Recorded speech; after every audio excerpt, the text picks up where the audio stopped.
Bonjour et bienvenue à nouveau. Nous continuons dans ce deuxième clip une réflexion sur la pratique dans notre diocèse d'Alexandria-Cornwall de confirmer les enfants avant leur première communion. Pour comprendre la décision de notre diocèse, il est bon de faire un peu d'histoire. Je vais retourner au tout début de l'Église, au 2e, au 3e siècle. Qu'est-ce qui se passait à ce moment-là? Eh bien, habituellement, c'était des adultes qui demandaient de devenir chrétiens. Ils se présentaient aux responsables de l'Église. Les églises, à l'époque, étaient peu nombreuses. Il y en avait une par ville importante. L'Église se rassemblait autour de l'évêque. Alors, on venait se présenter pour se préparer à être initié à la vie chrétienne, les sacrements d'initiation. Il y en avait 3 sacrements d'initiation. Ça se déroulait dans la nuit qui menait au matin de Pâques, à la cathédrale, l'église de l'évêque. Toute la communauté était rassemblée. Et là, ceux qui voulaient devenir chrétiens étaient plongés dans l'eau, baptisés par le prêtre avec l'aide des diacres.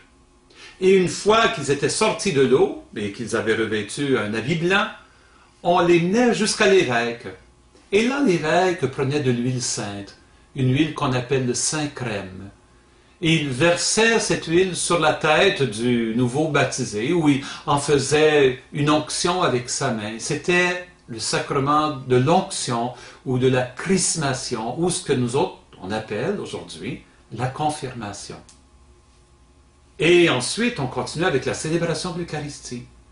Là, c'était la participation avec toute la communauté chrétienne au geste que Jésus avait posé le soir avant de mourir, lorsqu'il prit du pain, rendit grâce, rompit le pain et le donna à ses disciples en leur disant « C'est mon corps, c'est mon sang, faites ça en mémoire de moi ». Alors le nouveau baptisé, confirmé pour la première fois, avec toute la communauté, faisait en mémoire de Jésus ce qu'il avait fait, et il communiait pour la première fois au corps et au sang du Christ.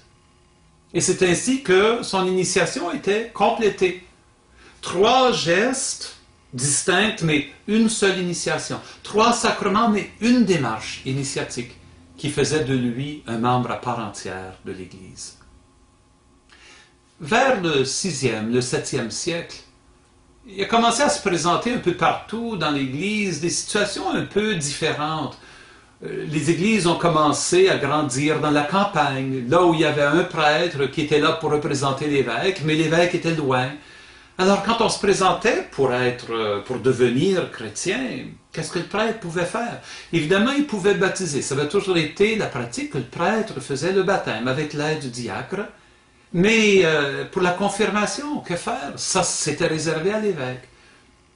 Dans l'Empire oriental, l'Empire romain de l'Orient, la région qui couvre la Grèce et la Roumanie et la Turquie, et la Palestine, Israël aujourd'hui, la Syrie et l'Égypte, toute cette région-là, les évêques ont décidé de donner la permission aux prêtres de prendre cette huile que les évêques avaient consacrée, le saint crème, et de faire l'onction tout de suite, de sorte que la personne pouvait compléter son initiation en recevant le corps et le sang du Christ. Donc le prêtre baptisait, confirmait, présidait l'Eucharistie à laquelle le nouveau baptisé confirmé participait. Et cette pratique-là se faisait non seulement pour les adultes, mais encore pour les enfants. Les tout petits enfants qui étaient portés pour le baptême, le prêtre les baptisait, et tout de suite il prenait le saint crème et il confirmait l'enfant. Et tout de suite, il le faisait communier en lui versant dans la bouche quelques gouttes du précieux sang de Jésus-Christ. Et c'est ainsi que le rite de l'initiation gardait son unité dans les 3 gestes, les 3 sacrements. Mais dans l'Empire romain occidental, dans la partie que nous appelons l'ouest de l'Europe, je parle de l'Italie, la France, l'Espagne, le Portugal, l'Angleterre, une partie de l'Allemagne. Dans ces régions-là, la décision a été de réserver l'onction à l'évêque. Ce qui a créé une distance entre le baptême et la confirmation, une distance dans le temps et parfois dans le lieu.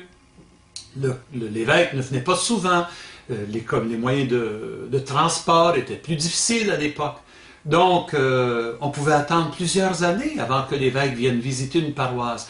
Et là, tous ceux qui avaient été baptisés depuis la dernière visite de l'évêque, on les rassemblait. Il pouvait y avoir des petits-enfants, des adolescents, des adultes, des vieillards.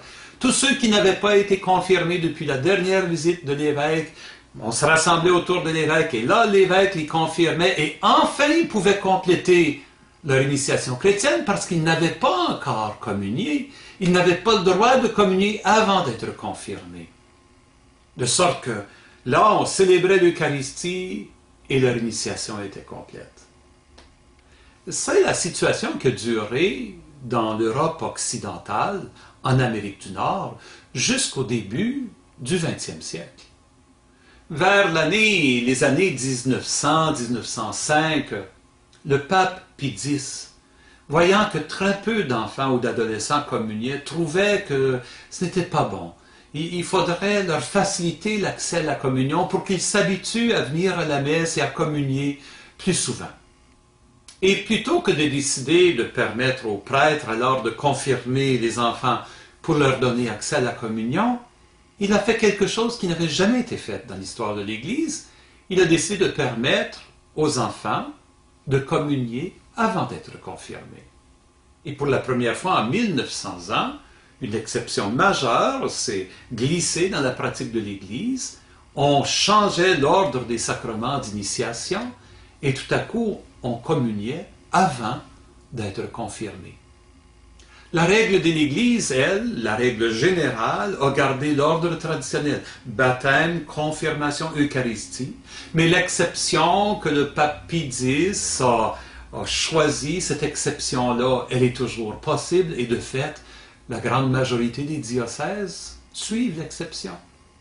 Mais certains diocèses, dont le diocèse d'Alexandria-Cornwall, a décidé, pour des raisons théologiques, des raisons du sens, on pourrait dire, des sacrements, de retourner à la pratique ancienne, la pratique traditionnelle, la pratique qui devrait être ordinaire, qu'on soit baptisé et confirmé avant de pouvoir communier. Dans le prochain petit clip, je vais vous expliquer un peu quel est le sens du sacrement de la confirmation et pourquoi c'est signifiant d'être confirmé avant de pouvoir communier.